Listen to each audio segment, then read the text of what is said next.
Sir आज के time पे कंपटीशन एग्जाम क्रैक करने के लिए सबसे इंपॉर्टेंट चीज क्या है?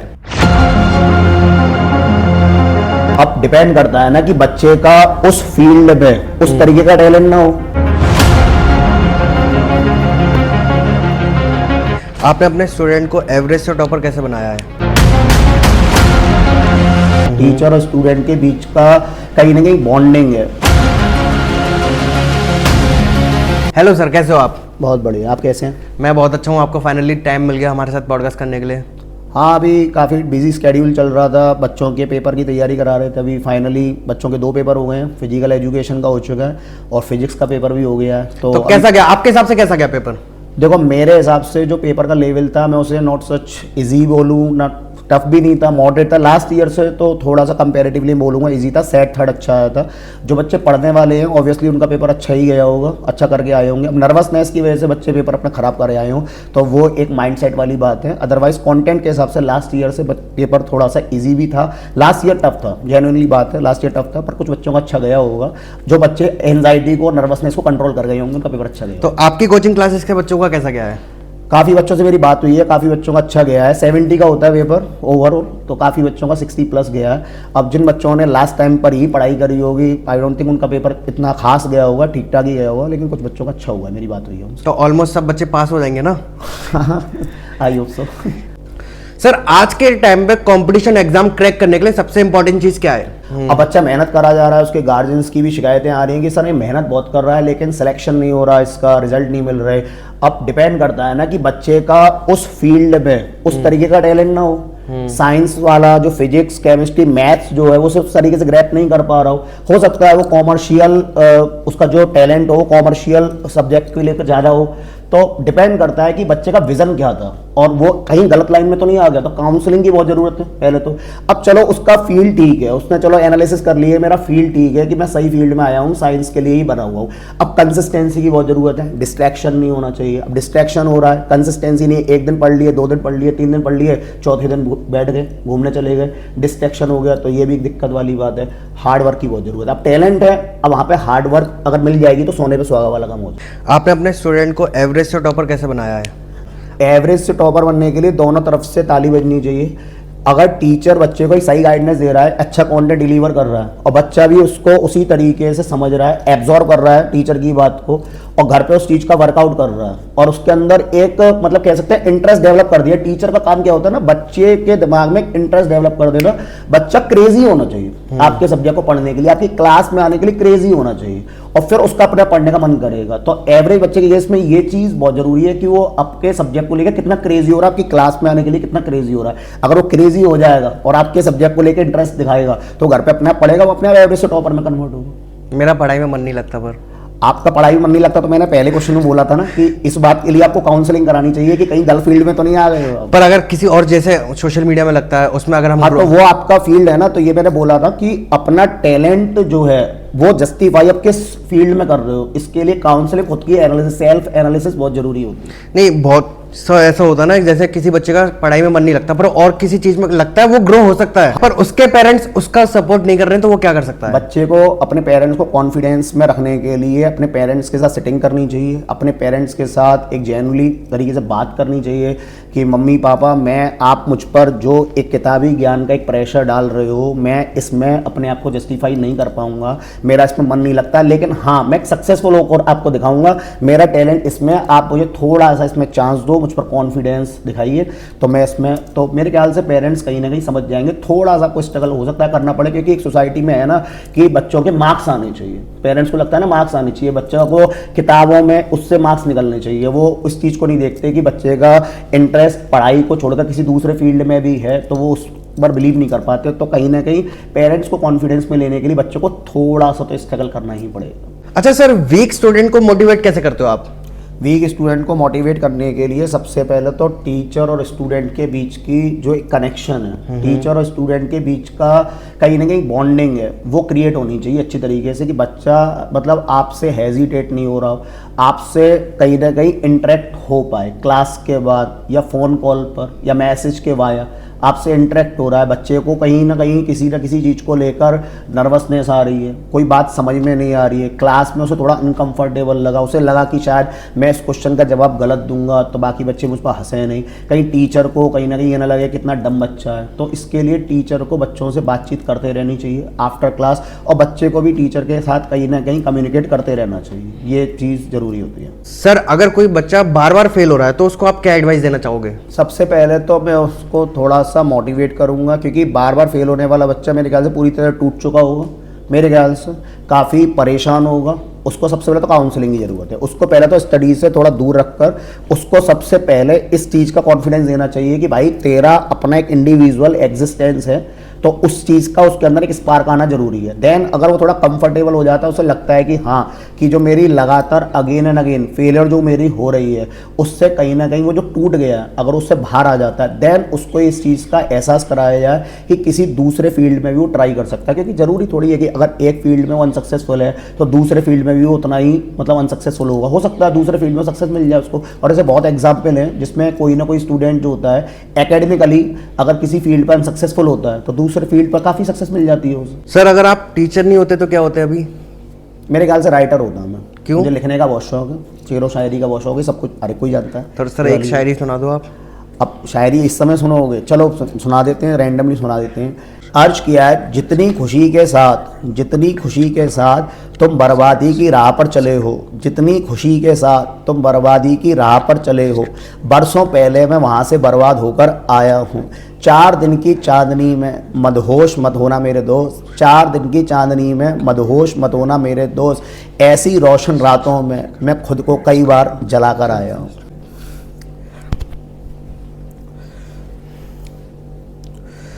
सर फी स्ट्रक्चर को लेकर पेरेंट्स कंप्लेंट करते जा रहे हैं कि कोचिंग महंगी होती जा रही है, तो आपके हिसाब से आप क्या कहना चाहोगे? एक्सेप्शनल केसेस सब जगह होते हैं, सब जगह ऐसा नहीं होता है। कुछ इंस्टीट्यूट होते हैं जहाँ पर देखो, सबसे पहले मैं एक बात बताऊँ, डिपेंड करता है कि आप उस कोचिंग से कितने सेटिस्फाइड हो। क्योंकि मैं जितना पेरेंट्स को जानता हूँ, जितना मैं पेरेंट्स के साथ इंटरेक्ट हुआ हूँ, गार्जियंस के साथ हुआ हूँ और स्टूडेंट्स के साथ भी हुआ हूँ, तो मुझे ऐसा लगता है कि जब बच्चा कन्वर्ट होता है एक अच्छे करियर की तरफ या सिलेक्शन हो जाता है या इवन बोर्ड्स में भी उसके अच्छे नंबर आते हैं, तो पेरेंट्स जो है फीस को लेकर इतना कंप्लेन नहीं करते और उनको फीस को लेकर इतने डाउट्स नहीं रहते हैं और ना इतना वो कहते हैं। लेकिन जब बच्चा कन्वर्ट नहीं हो रहा है, जब बच्चा किसी भी वजह से, उसमें टीचर की भी कुछ गलती हो सकती है, स्टूडेंट की तरफ से भी गलतियां होती हैं, दोनों तरफ से चीज़ें होती हैं, तो फिर बच्चे जो पेरेंट्स होते हैं और जो स्टूडेंट्स होते हैं वो थोड़े से शिकायती हो जाते हैं। उनको फिर हर चीज़ में थोड़ी कमियां नज़र आती ही हैं, फीस को लेकर भी आती हैं, कंटेंट को लेकर भी आती हैं, क्लासरूम को लेकर भी आती हैं। तो डिपेंड करता है कि आप जो है क्लास से कितने सेटिस्फाइड होकर आए हो। सेटिस्फैक्शन के बाद ये सारी चीज़ें एज सच मैटर नहीं करती हैं मेरे हिसाब से। सर अगर सरकार कोचिंग क्लासेस बंद कर दे तो क्या होगा? देखो, ये वाली बात मैं इसीलिए इतना कॉन्फिडेंस के साथ बोल सकता हूँ क्योंकि मैं अपने क्लास में ही नहीं, स्कूल में टॉपर रहा हूँ और मुझे कभी किसी ट्यूशन की ज़रूरत नहीं पड़ी है। मैं खुद इस चीज़ को बोल रहा हूँ, ऑन कैमरा बोल रहा हूँ इस चीज़ को। जो बच्चे टॉपर्स होते हैं और जिनके फैमिली में पहले से ही उन बच्चों को एक मैच्योरिटी वाला एटमॉस्फेयर मिल जाता है कि उनके सामने एक विज़न है, मतलब वो बच्चा इतना मैच्योर है, उसे पता है कि उसको लाइफ में क्या करना है और वो बिल्कुल अपने गोल की तरफ चल रहा है, स्ट्रेट फॉरवर्ड चल रहा है, तो उस पर एज सच फ़र्क नहीं पड़ेगा। मैं आपको बता दूं 1-2% आ सकता है, लेकिन इतना फ़र्क नहीं पड़ेगा। जो all India rank holders under 100 होते हैं, जेई में भी, नीट में भी, उसमें टीचर का रोल मेरे ख्याल से 20 से 25% होता है। मेंटरशिप का रोल अच्छा होता है, लेकिन बच्चा वो खुद से भी बहुत ब्रिलियंट होता है और वो अपने विजन की तरफ बहुत सालों से चल रहा होता है ना। लेकिन जो बच्चा एवरेज है वो डिस्ट्रैक्ट हो सकता है। लेकिन अगर इंस्टीट्यूशन बंद हो जाती हैं, सरकार उन्हें बंद कर देती है, तो उस बच्चे पर एक अच्छा फर्क पड़ सकता है। यूथ जो है वो एक एवरेज स्टूडेंट से ज़्यादा बनता है कि टॉपर्स की तादाद इतनी नहीं होती है। सर आप पर्सनली हर स्टूडेंट को कितना टाइम देते हो? अगर कोई बच्चा, जैसे मैं उसको टाइम दे रहा हूँ और वो मेरे अकॉर्डिंगली चल रहा है, वर्कआउट कर रहा है, तो फिर मुझे उसे टाइम देने में अच्छा भी लगता है, मैं देता भी हूँ, है ना। वहाँ पर चीज़ें मैटर नहीं करती है ना कि दोनों तरफ से चीज़ें चल रही हैं, आप उसको पूरी तरीके से समझा रहे हो और वो भी घर से उसी तरीके से पढ़ के आ रहा है, तो आपको अच्छा लगता है, ट्यूनिंग सेट हो जाती है।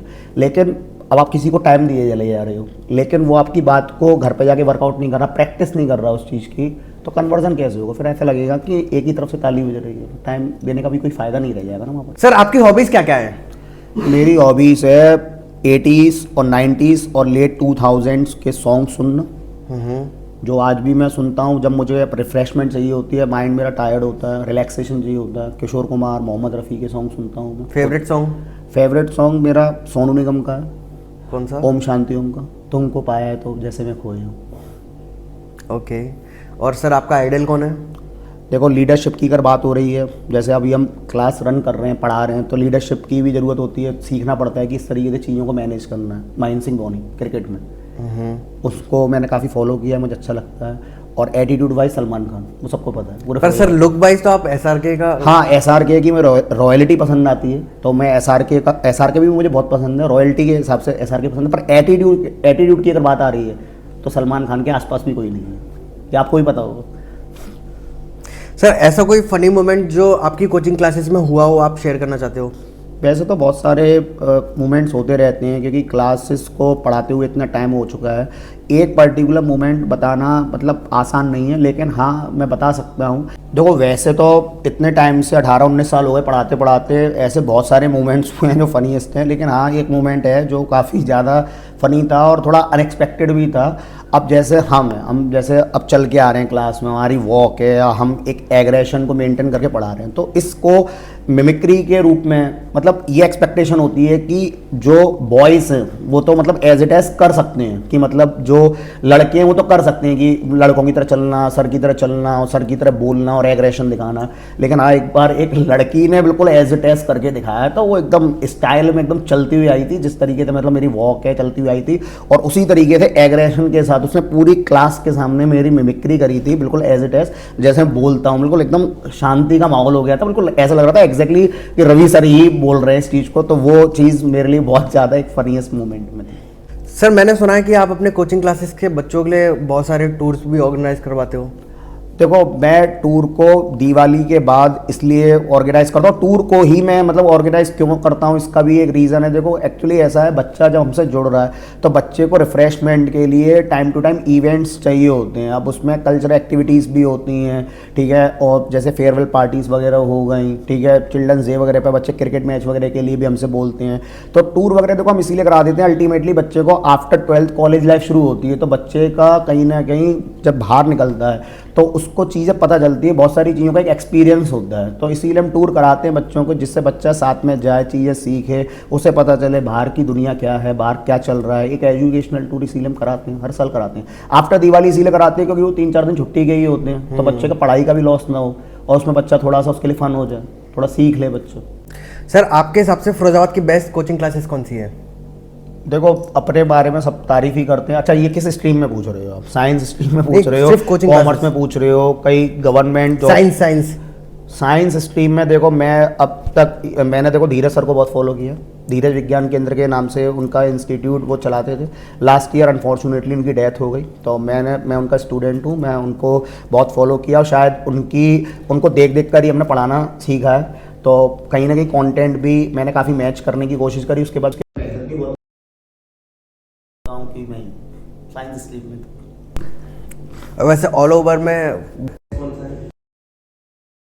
बच्चे को कंफर्ट जोन कहाँ लगता है, सिर्फ एजुकेशन ही मैटर नहीं रखती है, बच्चे की टीचर कितनी ट्यूनिंग सेट है और बच्चा कहाँ पर मोटिवेट अच्छे तरीके से हो रहा है। सभी अपना अच्छा काम कर रहे हैं, मैं ऐसे पर्टिकुलर किसी एक का नाम लूँ तो अच्छा भी नहीं लगता। इस तरीके से सब अपना अपना बेस्ट दे रहे हैं। और देखो, इंस्टीट्यूट के अंदर आना, कोचिंग के अंदर आना, ये भी अपने आप एक चैलेंज है आज के एरा में। तो टीचर्स जो है अगर बच्चों को कोचिंग पढ़ा रहे हैं तो ये उनके लिए आज की तारीख में बहुत चैलेंज है। तो सभी लोग मेहनत कर रहे हैं, क्योंकि देखो ऑनलाइन क्लासेस आने के बाद हर टीचर अपने आप को जस्टिफाई कर रहा है और बच्चा इतना ज़्यादा चूजी हो चुका है, सेलेक्टिव नेचर का हो चुका है, क्योंकि उसके लिए कॉन्टेंट की कोई कमी तो है नहीं, वो तो हर जगह से उसको मिल ही जाता है। तो आप क्या नया दे रहे हो, तो इसलिए टीचर के लिए बहुत चैलेंजिंग रहता है। तो मैं तो सभी टीचर्स को अप्रिशिएट करता हूँ कि वो इंस्टीट्यूट में आकर पढ़ा रहे हैं और इस जनरेशन के बीच में सर्वाइव कर रहे हैं। ये अपने आप में एक बहुत बड़ा चैलेंज है।